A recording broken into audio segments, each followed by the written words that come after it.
Sitting 50 yards off the beach was my little sailboat, High Cotton. She was a lovely and some say historic little gaff-rigged sloop that looked as good sitting at rest on a mooring line as she did under full sail. The sun was just beginning to light the sky to the east, and there was barely a whisper of breeze on the bay. I could hear the water pushed by the incoming tide lapping against her hull. As I sipped my tea and savored the moment, it suddenly happened. The stars had come through again. Staring at High Cotton, I heard a chord of familiarity ring out, and the universe connected the sailboat to Helen's pigtail. High Cotton was not a name I would have chosen for a boat, and it certainly didn't fit the list of past vessels that I had christened. She had been someone else's dream, and someone else had named her originally. Naming and especially renaming a boat is a very serious and superstitious undertaking. It would be like renaming your child. Somewhere back in the mythology of mariners, it was decreed that if you acquired a boat that had already been christened, you could rename it only once, and the moment to do that was immediately after you had sailed her for the first time.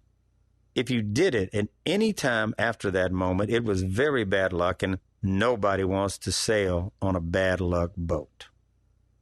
When I bought High Cotton, she had come with an incredible pedigree. Having been designed by Nat Harrishoff as a Buzzards Bay 25 and having been built at the legendary Brooklyn Boatyard in Maine by Joel White, master boat builder and son of E.B. White. In her first year, she had made herself an instant reputation as one of the fastest and most beautiful boats in New England and had won prestigious races from Newport to Nantucket. But I had not bought her to race. All I was looking for in High Cotton was a beautiful single-handed boat that I could spend time in alone on the water. With all of the other things that I find myself doing, I still just like being a sailor best. And sailing a boat alone is what a good sailor can do. High Cotton may not have been my original idea, but I could make her into that kind of boat and stay true to the designer's original vision. Staring at the boat that morning and listening to the stars, I realized that, like High Cotton, Helen's pigtail was a treasure I had inherited. It had captured my attention and had gotten me thinking that there was more to the story. That is the way I felt about my little boat. In its original form, Helen's manuscript was totally entertaining and funny, but it also contained the potential for many characters and plots I was curious to explore. With Helen's permission, I wanted to customize her boat. I called her later that morning and asked what she thought of my ideas. She laughed, and in the spirit of good fun, she let me loose. I was off and running to my imaginary shipyard. I headed to the office, reread the manuscript, and started thinking about who and what I could add to the pigtail. It didn't take long before I was working out new plot lines.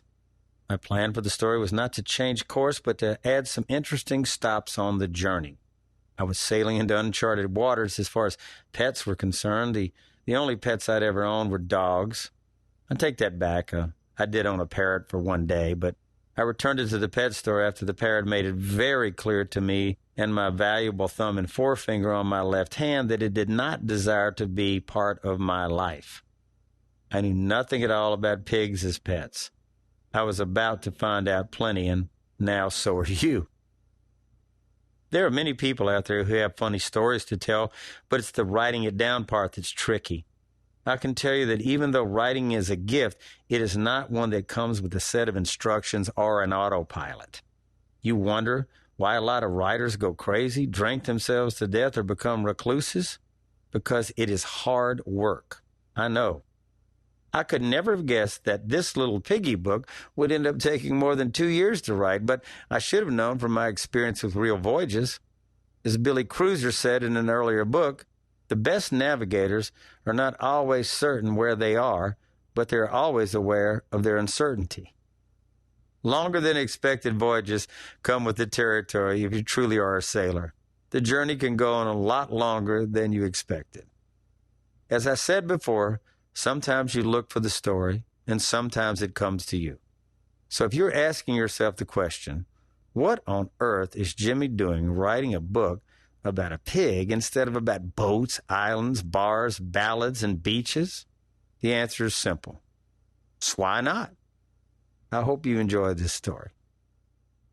Jimmy Buffett, November the 5th, 2007, Palm Beach, Florida.